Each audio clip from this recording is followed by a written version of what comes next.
ಬೆಳಗಾವಿಯಲ್ಲಿ ನಡೆದಿದೆ ದೇಶದ ಅತಿ ದೊಡ್ಡ ರಾಬರಿ. 400 ಕೋಟಿ ಇದ್ದ 2 ಕಂಟೈನರ್ ಲಾರಿಗಳನ್ನು ಹೈಜಾಕ್ ಮಾಡಲಾಗಿದೆ. ತಡವಾಗಿ ಬೆಳಕಿಗೆ ಬಂದಿದೆ ಅತಿ ದೊಡ್ಡ ರಾಬರಿ ಪ್ರಕರಣ. ಬೆಳಗಾವಿಯಲ್ಲಿ ನಡೆದಿದೆ ದೇಶದ ಅತಿ ದೊಡ್ಡ ರಾಬರಿ. ಬರೋಬ್ಬರಿ 400 ಕೋಟಿ ಇದ್ದ 2 ಕಂಟೈನರ್ ಲಾರಿಗಳನ್ನು ಹೈಜಾಕ್ ಮಾಡಲಾಗಿದೆ. ತಡವಾಗಿ ಬೆಳಕಿಗೆ ಬಂದಿದೆ ಅತಿ ದೊಡ್ಡ ರಾಬರಿ ಪ್ರಕರಣ. 2025 ಅಕ್ಟೋಬರ್ 16ರಂದು ಈ ಒಂದು ರಾಬರಿ ಪ್ರಕರಣ ನಡೆದಿರುತ್ತೆ. ಕಂಟೈನರ್ ವಾಹನದಲ್ಲಿದ್ದ 400 ಕೋಟಿ ರೂಪಾಯಿ ದರೋಡೆಯಾಗಿದೆ. ಗೋವಾದಿಂದ ಮಹಾರಾಷ್ಟ್ರಕ್ಕೆ 2 ಕಂಟೈನರ್ಗಳಲ್ಲಿ 400 ಕೋಟಿಯನ್ನ ಸಾಗಿಸ್ತಾ ಇದ್ರು. ಈ ಒಂದು ಸಂದರ್ಭದಲ್ಲಿ ಆ 2 ಲಾರಿಗಳೇನಿತ್ತು ಆ ಲಾರಿಗಳನ್ನೇ ಹೈಜಾಕ್ ಮಾಡಲಾಗಿದೆ. ಆದ್ರೆ ಇದು ನಡೆದಿರೋದು 2025 ಅಕ್ಟೋಬರ್ 16ರಂದು. ಆದ್ರೆ ಈ ಒಂದು ಪ್ರಕರಣ ಏನಿದೆ ತಡವಾಗಿ ಬೆಳಕಿಗೆ ಬಂದಿದೆ. ಕಂಟೈನರ್ ವಾಹನದಲ್ಲಿದ್ದ 400 ಕೋಟಿ ರೂಪಾಯಿ ದರೋಡೆಯಾಗಿದೆ. ಗೋವಾದಿಂದ ಮಹಾರಾಷ್ಟ್ರಕ್ಕೆ 2 ಕಂಟೈನರ್ಗಳಲ್ಲಿ 400 ಕೋಟಿಯನ್ನ ಸಾಗಿಸ್ತಾ ಇದ್ರು. ಆದ್ರೆ ಇಷ್ಟು ದೊಡ್ಡ ಮೊತ್ತವನ್ನ ಯಾಕೆ ಇವರು ಸಾಗಿಸ್ತಾ ಇದ್ರು, ಇದೆಲ್ಲವೂ ಕೂಡ ತನಿಖೆಯಿಂದ ಗೊತ್ತಾಗಬೇಕಾಗಿದೆ. ಜೊತೆಗೆ ಇದಕ್ಕೆ ಪೊಲೀಸರ ಸಹಾಯ ಇತ್ತ, ಯಾಕಂದ್ರೆ ಒಂದು ರಾಜ್ಯದಿಂದ ಇನ್ನೊಂದು ರಾಜ್ಯಕ್ಕೆ ಇವರು ಕಂಟೈನರ್ ಮೂಲಕ ಹಣವನ್ನ ಸಾಗಿಸ್ತಾ ಇದ್ರು. ಆದ್ರೆ ಅಲ್ಲಿ ಟೋಲ್ ಗೇಟ್ಗಳಿರುತ್ತೆ, ಸೆಕ್ಯೂರಿಟಿ ಇರುತ್ತೆ, ಅದನ್ನು ದಾಟಿ ಇವರು ಸಾಗಿಸೋದಕ್ಕೆ ಹೊರಟಿದ್ರಾ? ಇದು ಹೇಗೆ ಸಾಧ್ಯ ಆಯಿತು? ಸಾಕಷ್ಟು ಅನುಮಾನಗಳು ಮೂಡ್ತಾ ಇದೆ. ಉದ್ಯಮಿಗೆ ಸೇರಿದ್ದ 400 ಕೋಟಿ ಹಣ ಇದೀಗ ದರೋಡೆಯಾಗಿದೆ. ಉದ್ಯಮಿ ಕಿಶೋರ್ ಸೇಠ್ ಅನ್ನೋರಿಗೆ ಸೇರಿದ ಹಣ ಎನ್ನುವಂತ ಮಾಹಿತಿಗಳು ಸಿಗ್ತಾ ಇದೆ. ಮಹಾರಾಷ್ಟ್ರದ ರಿಯಲ್ ಎಸ್ಟೇಟ್ ಉದ್ಯಮಿ ಕಿಶೋರ್ ಸೇಠ್ ಇವರಿಗೆ ಸೇರುವಂತಹ ಹಣ ಅಂತ ಮೇಲ್ನೋಟಕ್ಕೆ ಗೊತ್ತಾಗ್ತಾ ಇರುವಂತದ್ದು. ಈವರೆಗೂ ಲಾರಿ ಹಾಗೂ ಅದರಲ್ಲಿ ಇದ್ದಂಥ ಏನು 400 ಕೋಟಿ ಹಣ ಇತ್ತು, ಯಾವುದೂ ಕೂಡ ಪತ್ತೆಯಾಗಿಲ್ಲ. ಕರ್ನಾಟಕ ಹಾಗೂ ಮಹಾರಾಷ್ಟ್ರ ಜೊತೆಗೆ ಗೋವಾ ಪೊಲೀಸರು ತನಿಖೆಯನ್ನ ಮಾಡ್ತಾ ಇದ್ದಾರೆ. 4ರನ್ನ ಸೆರೆ ಹಿಡಿದಿದ್ದಾರೆ ಆಲ್ರೆಡಿ. ಆದರೂ ಕೂಡ 400 ಕೋಟಿ ರೂಪಾಯಿ ಹಣ ಇನ್ನೂ ಕೂಡ ಪತ್ತೆಯಾಗಿಲ್ಲ. ಹಾಗಾದ್ರೆ ಆ ಲಾರಿ ಎಲ್ಲಿದೆ? ಅಷ್ಟು ದೊಡ್ಡ ಅಮೌಂಟ್, 1 ಕೋಟಿ 2 ಕೋಟಿ ಅಲ್ಲ, 400 ಕೋಟಿ ರೂಪಾಯಿ. ಇತ್ತೀಚೆಗಷ್ಟೇ ಬೆಂಗಳೂರಿನಲ್ಲಿ ಒಂದು ದರೋಡೆ ಆಗುತ್ತೆ. ಆ ಒಂದು ದರೋಡೆಯ ಆ ಮೊತ್ತ ಕೇಳಿ ಎಲ್ಲರೂ ಶಾಕ್ ಆಗಿದ್ರು. ಆದ್ರೆ ಇದು 400 ಕೋಟಿ ರೂಪಾಯಿ ದರೋಡೆ ಆಗಿರುವಂಥದ್ದು. ಆದ್ರೆ ಈವರೆಗೂ ಲಾರಿ ಹಾಗೂ ಅದರಲ್ಲಿದ್ದಂತಹ ಹಣ ಇನ್ನೂ ಕೂಡ ಪತ್ತೆಯಾಗಿಲ್ಲ. ಉದ್ಯಮಿಗೆ ಸೇರಿದ 400 ಕೋಟಿ ಹಣ ದರೋಡೆಯಾಗಿದೆ. ಇನ್ನು ಅತಿ ದೊಡ್ಡ ರಾಬರಿ ಪ್ರಕರಣ ಬೆಳಕಿಗೆ ಬಂದಿದೆ. ಒಂದು ದೊಡ್ಡ ರೋಚಕ ಸ್ಟೋರಿ, ಯಾಕಂದ್ರೆ ಇದು ನಡೆದಿರೋದು ಅಕ್ಟೋಬರ್ನಲ್ಲಿ. ಆದ್ರೆ ಇಷ್ಟು ಸಮಯದ ಬಳಿಕ ಇದು ಹೇಗೆ ಬೆಳಕಿಗೆ ಬಂತು ಅಂತ ನೋಡ್ತಾ ಹೋಗೋದಾದ್ರೆ, ರಾಬರಿ ಆದ ಬಳಿಕ ಈ ಕಿಶೋರ್ ಸೇಠ್ನ ಸ್ನೇಹಿತ ಇರ್ತಾನೆ ಸಂದೀಪ್ ಪಾಟೀಲ್ ಅಂತ, ಅವ್ರನ್ನ ಕಿಡ್ನಾಪ್ ಮಾಡಲಾಗುತ್ತೆ. ಅಂದ್ರೆ ಇದು ಮೇಲ್ನೋಟಕ್ಕೆ ಕಿಶೋರ್ ಸೇಠ್ಗೆ ಸೇರುವಂತಹ ಹಣ 400 ಕೋಟಿ. ಆತ ರಿಯಲ್ ಎಸ್ಟೇಟ್ ಉದ್ಯಮಿ. ಈ ಒಂದು ಹೈಜಾಕ್ ಬಳಿಕ ಕಿಶೋರ್ ಸೇಠ್ ಸ್ನೇಹಿತ ಸಂದೀಪ್ ಪಾಟೀಲ್ನನ್ನ ಕಿಡ್ನಾಪ್ ಮಾಡ್ತಾರೆ. ಇವರಿಬ್ರು ಫ್ರೆಂಡ್ಸ್ ಆಗಿರ್ತಾರೆ. ಗನ್ ಪಾಯಿಂಟ್ ಹಿಡಿದು ಸಂದೀಪ್ನನ್ನ ಕಿಡ್ನಾಪ್ ಮಾಡ್ತಾರೆ. ಕಿಶೋರ್ ಸೇಠ್ ಸಹಚರರು, ನಾಸಿಕ್ ಮೂಲದ ಸಂದೀಪ್ ಪಾಟೀಲ್ನನ್ನ ಅಪಹರಿಸ್ತಾರೆ. ಸೇಠ್ನ ಸಹಚರರು 1.5 ತಿಂಗಳು ಈತನನ್ನ ಒತ್ತೆಯಾಳಾಗಿಸಿಕೊಂಡು ಸಂದೀಪ್ಗೆ ಚಿತ್ರಹಿಂಸೆಯನ್ನ ನೀಡ್ತಾ ಇದ್ರು. ಯಾವ ಕಾರಣಕ್ಕೆ ಅಂತ ನೋಡ್ತಾ ಹೋಗೋದಾದ್ರೆ, ಈ ಒಂದು ಹೈಜಾಕ್ಗೆ ನೀನೇ ಕಾರಣ ಅಂತ ಸಂದೀಪ್ಗೆ ಕಿಶನ್ ಸಹಚರರು ಹಿಂಸೆಯನ್ನ ಕೊಡ್ತಾ ಇದ್ರು. ಅಂದ್ರೆ ನೀನು ನನ್ನ ಫ್ರೆಂಡ್, ಹೀಗಾಗಿ ಎಲ್ಲ ಡೀಟೇಲ್ಸ್ ಗೊತ್ತಿರುತ್ತೆ. ಸೊ ಹೀಗಾಗಿ ಹೈಜಾಕ್ಗೆ ನೀನೇ ಕಾರಣ ಅಂತ ಸಂದೀಪ್ಗೆ ಕಿಶೋರ್ ಸಹಚರರು ಹಿಂಸೆಯನ್ನ ಕೊಡ್ತಾ ಇದ್ರು. ನೀನೇ ಹಣವನ್ನ ತಗೊಂಡು ಹೋಗಿದ್ಯಾ, ಈ ಅಕಸ್ಮಾತ್ ಏನಾದ್ರು ನೀನು ಆ 400 ಕೋಟಿ ಹಣವನ್ನ ಕೊಡ್ದಿದ್ರೆ ನಿನ್ನ ಜೀವವನ್ನ ನಾವು ತೆಗೀತೀವಿ ಅಂತ ಬೆದರಿಕೆಯನ್ನ ಹಾಕ್ತಾರೆ. ಆದ್ರೆ ಹೇಗೋ ಮಾಡಿ ಇವರು ಅಂದ್ರೆ 1.5 ತಿಂಗಳ ಕಾಲ ಅವ್ರ ಜೊತೆ ಇರ್ತಾರೆ, ಚಿತ್ರಹಿಂಸೆಯನ್ನ ಕೊಡ್ತಾರೆ, ಸಿಕ್ಕಾಪಟ್ಟೆ ಟಾರ್ಚರ್ ಮಾಡ್ತಾರೆ. ಹೇಗೋ ಅವರಿಂದ ತಪ್ಪಿಸ್ಕೊಂಡು ಈತ ಏನಿರ್ತಾನೆ ಫ್ರೆಂಡ್ ಸಂದೀಪ್, ಆತ ತಪ್ಪಿಸ್ಕೊಂಡು ನಾಸಿಕ್ ಠಾಣೆಯಲ್ಲಿ ಬಂದು ಒಂದು ಕಂಪ್ಲೇಂಟ್ ಅನ್ನ ಕೊಡ್ತಾನೆ. ಈ ಒಂದು ಕಂಪ್ಲೇಂಟ್ನಲ್ಲಿ ಈ ರೀತಿ 400 ಕೋಟಿ ಇರುತ್ತೆ, ಅದು 2 ಲಾರಿ ಕಂಟೈನರಲ್ಲಿ ಹೋಗ್ತಾ ಇರುತ್ತೆ, ಗೋವಾದಿಂದ ಮಹಾರಾಷ್ಟ್ರಕ್ಕೆ ತಗೊಂಡು ಹೋಗ್ತಾ ಇದ್ರು. ಇದೆಲ್ಲವನ್ನ ಕೂಡ ಆತ ಬಹಿರಂಗವಾಗಿ ಉಲ್ಲೇಖಿಸ್ತಾನೆ. ಮಹಾರಾಷ್ಟ್ರದ ನಾಸಿಕ್ ಠಾಣೆಯಲ್ಲಿ ಪ್ರಕರಣ ದಾಖಲಾಗುತ್ತೆ. ಈ ರೀತಿ ಈ ಒಂದು ಪ್ರಕರಣ ಬೆಳಕಿಗೆ ಬರುತ್ತೆ. ಇನ್ನು ಸಂದೀಪ್ ಪಾಟೀಲ್ ನೀಡಿದ ದೂರಿನ ಅನ್ವಯ 4ರನ್ನ ಬಂಧಿಸಿದ್ದಾರೆ. ಇನ್ನು 2ರಿಗಾಗಿ ತಲಾಶ್ ಕೂಡ ನಡೀತಾ ಇದೆ. ಈಗ ಆಲ್ರೆಡಿ 4 ಜನ ಅರೆಸ್ಟ್ ಆಗಿದ್ರು ಕೂಡ ಆ ಹಣ ಎಲ್ಲಿದೆ ಅಥವಾ ಆ ಲಾರಿ ಎಲ್ಲಿದೆ ಏನು ಕೂಡ ಗೊತ್ತಾಗ್ತಾ ಇಲ್ಲ. ಇನ್ನೂ 2ರನ್ನ ಅರೆಸ್ಟ್ ಮಾಡಬೇಕಿದೆ. ಆ 2ರಿಗಾಗಿ ಹುಡುಕಾಟ ನಡೀತಾ ಇದೆ. 2ರ ಬಂಧನದ ಬಳಿಕವೇ ಈ ಒಂದು ಕಂಟೈನರ್ ಹೈಜಾಕ್ ಪ್ರಕರಣ ಏನಿದೆ ಇದು ಸುಖಾಂತ್ಯ ಕಾಣುವಂತಹ ಸಾಧ್ಯತೆ ಇರುವಂಥದ್ದು. ದರೋಡೆ ಪ್ರಕರಣವನ್ನ ಇನ್ನು ಮಹಾರಾಷ್ಟ್ರ ಸರ್ಕಾರ ಕೂಡ ಗಂಭೀರವಾಗಿ ಪರಿಗಣಿಸಿದೆ. ಯಾಕಂದ್ರೆ ಇದು ತುಂಬಾ ದೊಡ್ಡ ಅಮೌಂಟ್, 400 ಕೋಟಿ ಹಣ ಸಾಗಿಸುವ ಕಂಟೈನರ್ ಪತ್ತೆ ಪ್ರಕರಣ ಇದೀಗ SITಗೂ ಕೂಡ ಟ್ರಾನ್ಸ್ಫರ್ ಆಗಿದೆ. SITಗೆ ನೀಡಿ ಮಹಾರಾಷ್ಟ್ರ ಸಿಎಂ ದೇವೇಂದ್ರ ಫಡ್ನವೀಸ್ ಆದೇಶವನ್ನ ಹೊರಡಿಸಿದ್ದಾರೆ. ತನಿಖೆಗೆ ಸಹಕಾರ ನೀಡುವಂತೆ ಬೆಳಗಾವಿ SP ರಾಮರಾಜನ್ಗೂ ಕೂಡ ಒಂದು ಲೆಟರ್ ಅನ್ನ ಬರೆದಿದ್ದಾರೆ. ಮತ್ತೊಂದು ಕಡೆ ಗೋವಾ ಪೊಲೀಸರ ಸಹಕಾರವನ್ನ ಕೂಡ ಕೇಳಿದ್ದಾರೆ ಮಹಾರಾಷ್ಟ್ರ ಸರ್ಕಾರದವರು. ಇತ್ತೀಚೆಗೆ ಮಹಾರಾಷ್ಟ್ರದಲ್ಲಿ ನಡೆದ ಸ್ಥಳೀಯ ಸಂಸ್ಥೆ ಎಲೆಕ್ಷನ್ಗೆ ಈ ಹಣವನ್ನ ಬಳಸಿರುವಂತಹ ಸಾಧ್ಯತೆ ಕೂಡ ಇದೆ. ಹೀಗಾಗಿ ಎಲ್ಲಾ ಆಯಾಮಗಳಲ್ಲಿ ತನಿಖೆಯನ್ನ ನಡೆಸುವಂತೆ ಮುಖ್ಯಮಂತ್ರಿ ಫಡ್ನವೀಸ್ ಆದೇಶವನ್ನ ನೀಡಿದ್ದಾರೆ.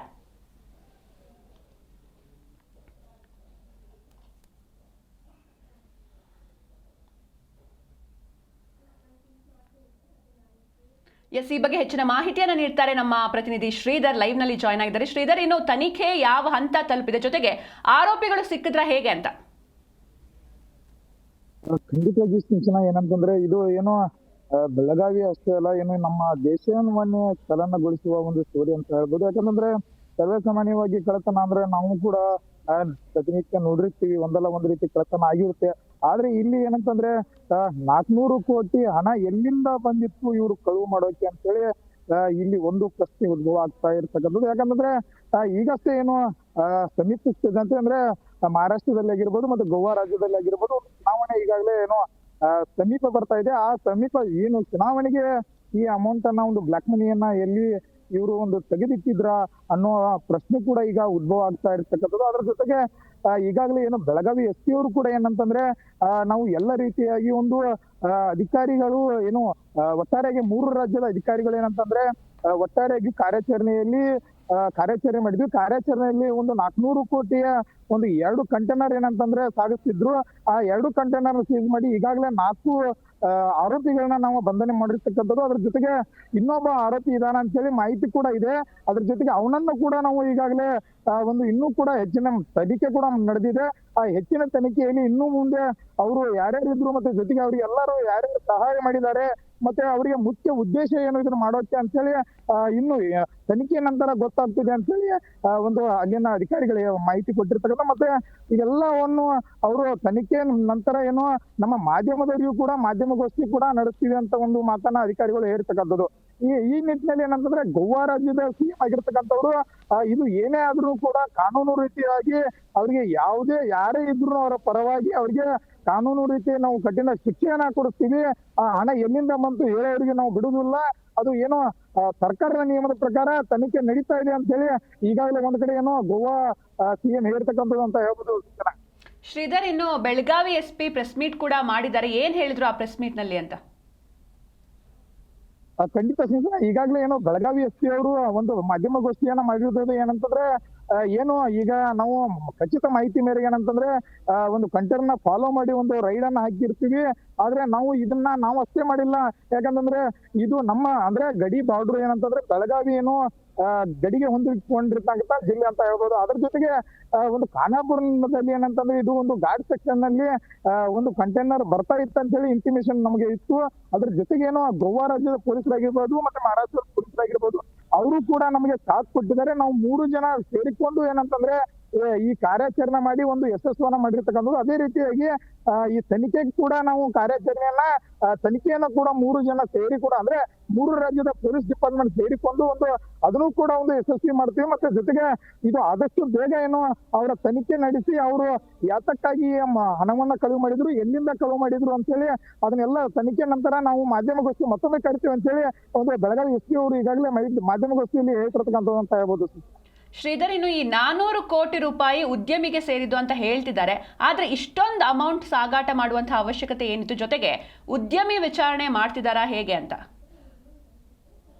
ಖಂಡಿತ ಶಿಕ್ಷಣ. ಯಾಕಂತಂದ್ರೆ ಇದು ಉದ್ಯಮಿ ಹೆಸರು ಇಲ್ಲಿ ಹೆಸರಿಗೆ ಮಾತ್ರ ಉದ್ಯಮಿ ಹೆಸರು ಆಗ್ತಾ ಇದೆ. ಯಾಕಂತಂದ್ರೆ ಈಗಾಗಲೇ ಈಗ ಅಂದ್ರೆ 2026 ಜನರೇಷನ್ ಯಾವ್ದು ಅಂತ ಸರ್ವೇ ಸಾಮಾನ್ಯವಾಗಿ ಎಲ್ಲರಿಗೂ ಗೊತ್ತು. AI ಜನರೇಷನ್ ಏನಿದೆ ಇದು ಫೇಕ್ ಅಂತ ಹೇಳಿ ಮುಂಚೆ ಏನೋ ಆ ಕಂಟೈನರ್ ಸಿಕ್ಕಿತ್ತಲ್ವಾ, ಆ ಸಿಗೋಕ್ಕಿಂತ ಮುಂಚೆ ಫೇಕ್ ಅಂತ ಹೇಳಿ ಕೆಲವೊಂದಿಷ್ಟು ಜನ ಮಾತಾಡ್ತಿದ್ರು ಅಲ್ಲಲ್ಲೇ.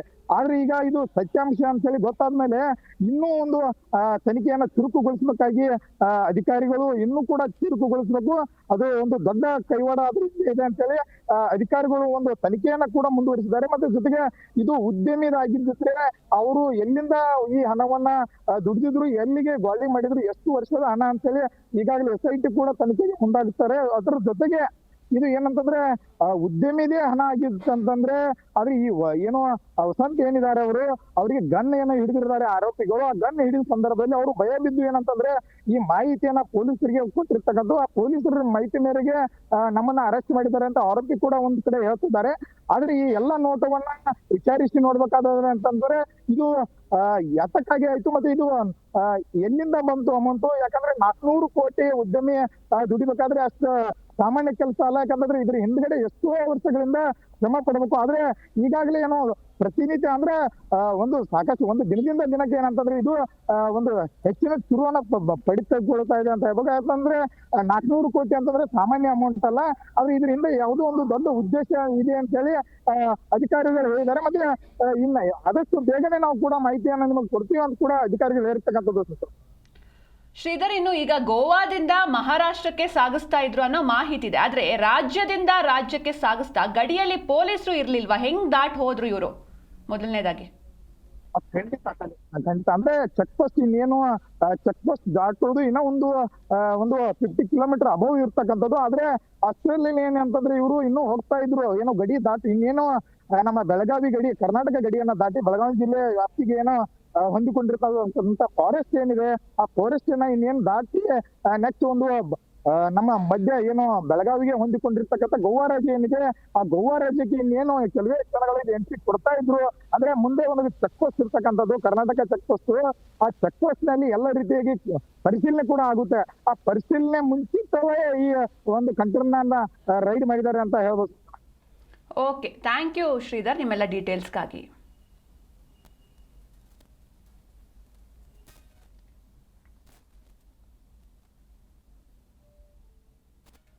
ಬೆಳಗಾವಿಯಲ್ಲಿ 400 ಕೋಟಿ ರೂಪಾಯಿ ದರೋಡೆ ಪ್ರಕರಣಕ್ಕೆ ಸಂಬಂಧಪಟ್ಟಂತೆ ಬೆಂಗಳೂರಿನಲ್ಲಿ ಗೃಹ ಸಚಿವ ಜಿ ಪರಮೇಶ್ವರ್ ರಿಯಾಕ್ಟ್ ಮಾಡಿದ್ದಾರೆ.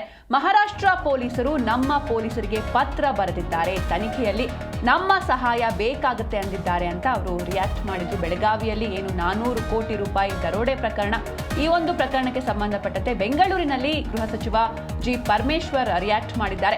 ಮಹಾರಾಷ್ಟ್ರ ಪೊಲೀಸರು ನಮ್ಮ ಪೊಲೀಸರಿಗೆ ಲೆಟರ್ ಬರೆದಿದ್ದಾರೆ, ತನಿಖೆಯಲ್ಲಿ ನಮ್ಮ ಸಹಾಯ ಬೇಕಾಗುತ್ತೆ ಅಂದಿದ್ದಾರೆ. ಇದು ಪ್ರಾರಂಭಿಕ ಹಂತದಲ್ಲಿದ್ದು ಹೆಚ್ಚು ಮಾಹಿತಿ ಸಿಕ್ಕಿಲ್ಲ. ಮಾಹಿತಿ ಸಿಕ್ಕಿದ ಮೇಲೆ ಪೊಲೀಸರು ಕ್ರಮವನ್ನ ಕೈಗೊಳ್ತಾರೆ ಅಂತ ಗೃಹ ಸಚಿವರು ರಿಯಾಕ್ಟ್ ಮಾಡಿದ್ದಾರೆ. ಇಡೀ ದೇಶವನ್ನೇ ಬೆಚ್ಚಿ ಬೀಳಿಸಿರುವಂತಹ ಅತಿ ದೊಡ್ಡ ರಾಬರಿ ಕೇಸ್ ಇದು. 1 ಕೋಟಿ ಅಲ್ಲ, 2 ಕೋಟಿ ಅಲ್ಲ, ಬರೋಬ್ಬರಿ 400 ಕೋಟಿ ರೂಪಾಯಿ ದರೋಡೆಯಾಗಿದೆ, ಹೈಜಾಕ್ ಮಾಡಲಾಗಿದೆ. ಈ ಒಂದು ವಿಚಾರಕ್ಕೆ ಸಂಬಂಧಪಟ್ಟಂತೆ ಗೃಹ ಸಚಿವ ಜಿ ಪರಮೇಶ್ವರ್ ರಿಯಾಕ್ಟ್ ಮಾಡಿದ್ದಾರೆ.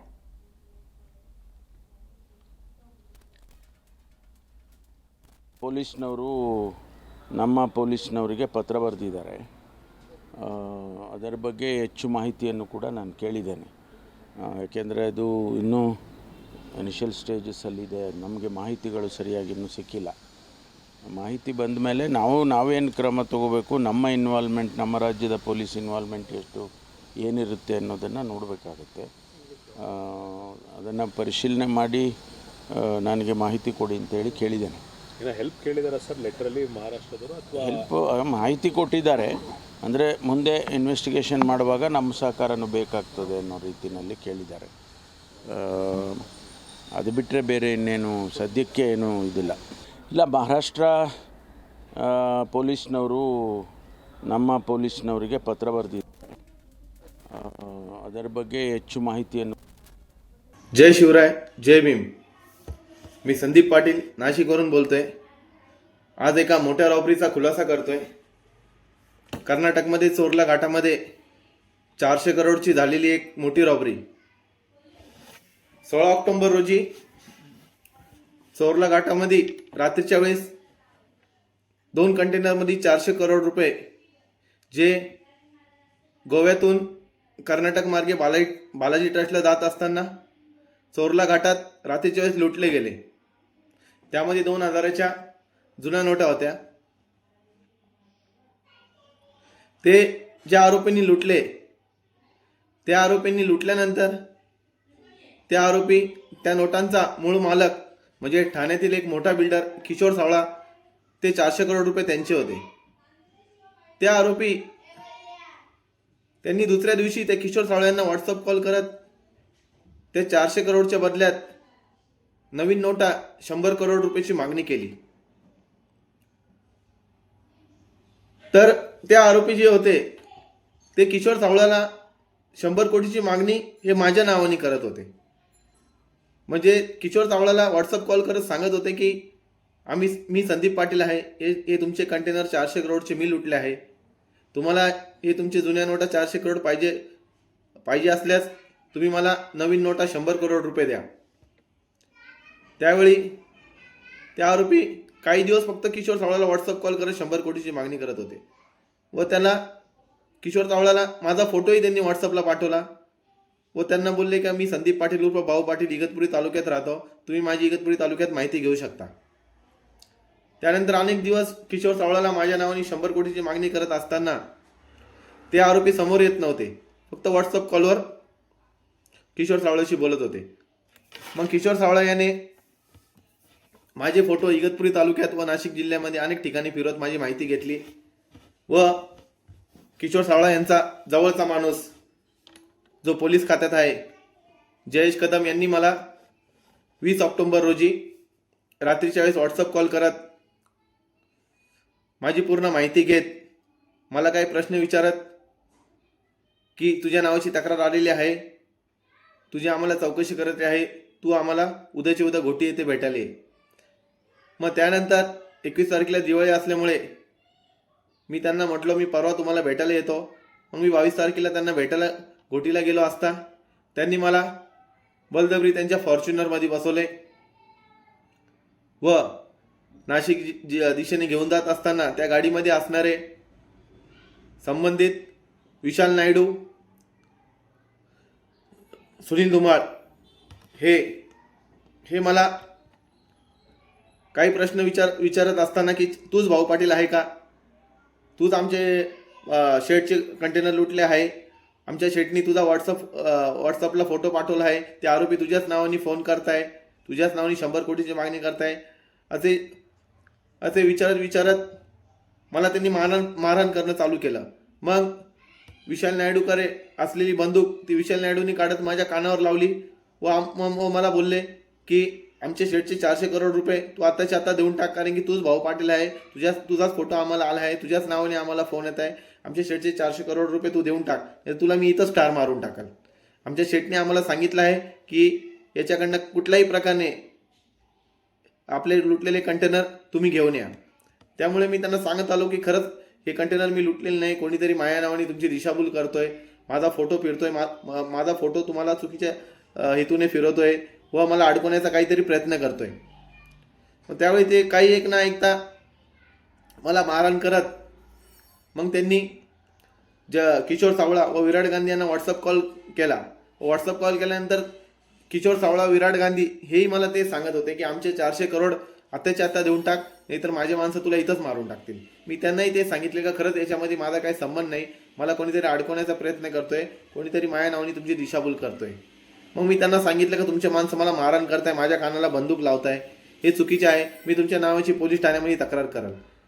तर किशोर सावळा व विराट गांधी मला बोलत होते की आम्ही शिपायांपासून, अधिकाऱ्यांपासून तर न्यायाधीश हे सगळे विकत घेऊ शकतो, तू कोणाजवळ आमची तक्रार कर, उलट आम्ही यांनाच मॅनेज करून तुझ्यावरच गुन्हा दाखल करून तुला अडकून टाकू. मग त्यावेळी वाडीवारा आल्यानंतर यांनी मला गाडी खाली ढकलून दिले व जाता जाता मला सांगितले की तू आमच्या नावाची कुठं तक्रार केली तर तुला आम्ही गायब करून टाकू आणि तुला मारून टाकू. मग मी घरी आल्यानंतर हा प्रकार सगळा बघितल्यानंतर मी खूप घाबरून गेलो. मी हा प्रकार कोणाला सांगितला नाही व त्यानंतर काही दिवस शांत बसलो व काही दिवसानंतर मला जयेश कदम यांचे फोन आले व किशोर सावळा जयेश कदम यांच्या फोनवरून माझ्याशी बोलत की मला माहीत पडले की हे जे कंटेनर लुटले आहे ते विराट गांधी व विशाल नायडू यांनीच लुटलेले आहे. मग व हा प्रकार जो काय झाला आता हा तुम्हाला सांगू नको व शांत बसण्याची मला धमकी दिली. त्यानंतर मी काही दिवसानंतर काही लोकांचा सल्ला घेत व हिंमत ठेवत किशोर सावळा यांच्या ठाण्यातील ऑफिसला त्यांची भेट घेतली व त्यांना नेमकी मला तुमचा जो माणूस आहे विराट गांधी यांनी मला या प्रकारामध्ये कोणत्या हेतूने अडकवण्याचा प्रयत्न केला, माझं नाव का घेतलं, माझा फोटो का फिरवला, त्यांचा उद्देश काय होता हे विचारणा केली असता मला किशोर सावळा यांची उडावडीची उत्तरं मिळाली. त्यानंतर मी त्यांना बोललो की विराट गांधी हा तुमचाच माणूस आहे, त्यांनी तुमचेच पैसे लुटले, मग मग माझं नाव का अडकवलं, मला फसवण्याचा काय प्रयत्न केला, हे त्यांना विचारलं असता ते मला म्हणे आता तू शांत बस, कोणाला सांगू नको, जे झालं तू आता हे प्रकरण विसरून जा. त्यानंतर मला त्यांच्या ऑफिसमध्ये हे माहीत पडलं की हा प्रकार फक्त 400 करोडचा नसून हा 1000 करोडचा प्रकार आहे. हे जे कंटेनर लुटले गेले हे फक्त 400 करोड नव्हते, हे टोटल 1000 करोडच्या जुन्या नोटा होत्या. त्यानंतर मी निघून आलो घरी. मग विचार केला की एवढं मोठं प्रकरण आहे, एवढं मोठं प्रकरण जर का मी उद्या याची कुठं तक्रार दिली तर हे खरंच सगळे अधिकारी विकत घेऊन उलट माझ्यावरच गुन्हा दाखल करून हे मलाच अडकून टाकतील. पण मी त्यानंतर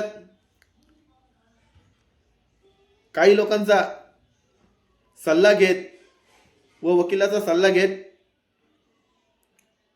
विचार केला की आज मी विराट गांधी याला सोडलं, विराट गांधीवर गुन्हा दाखल नाही केला तर विराट गांधी वापस दुसऱ्या ठिकाणी एखादा मोठा कांड करल आणि माझं नाव लटकून टाकल.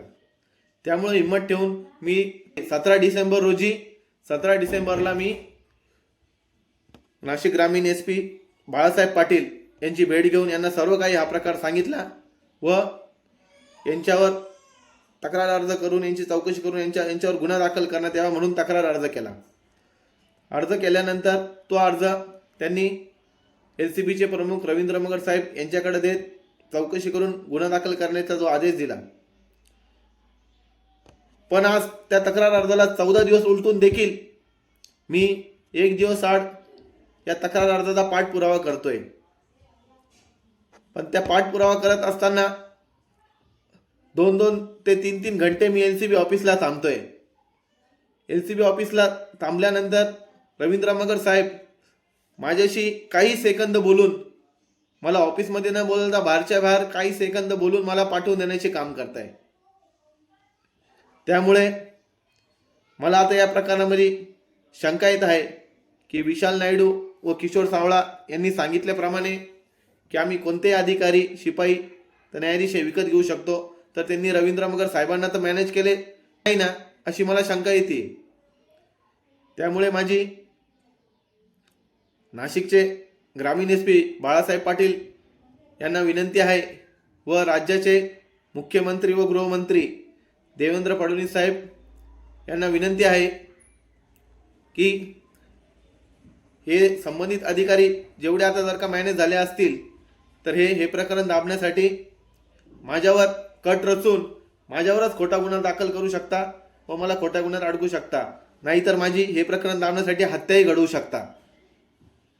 त्यामुळे यापुढे माझा कुठेही संशयरित्या ॲक्सिडेंट झाला, या संशयास्पद मृत्यू झाला तर याला सर्वस्वी जबाबदार रवींद्र मगर साहेब जे त्यांना मॅनेज झालेले आहे व यातले मुख्य आरोपी किशोर सावळा, विराट गांधी, सुनील धुमाळ, विशाल नायडू व जयेश कदम हे सर्व माझ्या मृत्यूला जबाबदार असणार. त्यामुळे माझी नाशिक ग्रामीणचे SP बाळासाहेब पाटील व राज्याचे मुख्यमंत्री व गृहमंत्री देवेंद्र फडणवीस साहेब यांना विनंती आहे की या प्रकरणाची SIT चौकशी लावून हे जेवढे काही गुन्हेगार आहे व त्यांना मॅनेज झालेले अधिकारी आहे या सर्वांवर कठोरातली कठोर कारवाई करावी व हा पैसा हा जो 400 करोड आहे का अजूनही काही काळा पैसा आहे याची सखोल चौकशी करून यांच्यावर कारवाई करावी व मला न्याय देण्यात यावा. जय शिवराय, जय भीम.